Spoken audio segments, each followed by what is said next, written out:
Coach, let's just briefly touch on game 2. Just kind of talk about the back and forth nature in that game and just the resilience you guys showed and eventually pulling it out in OT. Very happy with the guys, the way they responded.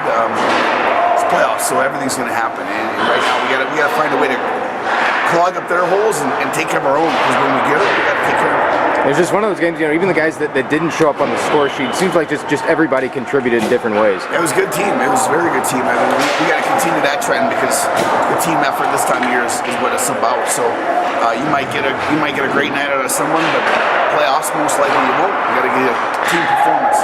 And the theme leading up to that week, is everybody's first playoff game in game 1, and just it really did look like, especially in that first period, everybody just looked looser in game 2. Yeah, I thought game 2 had much more response. I mean, game 1 we felt each other out.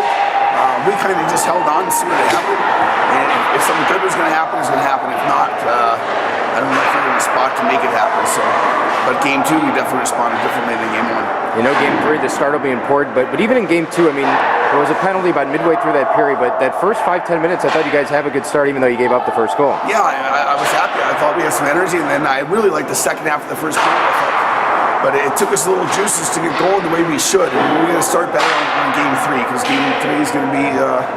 That start is huge.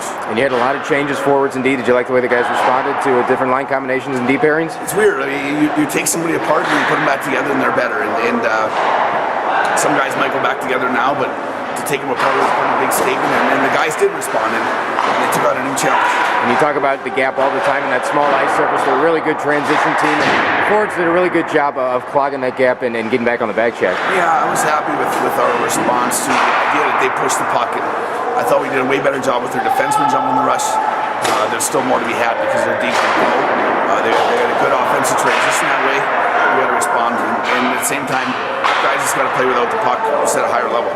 And how about your goaltender in game 2? We'll keep him.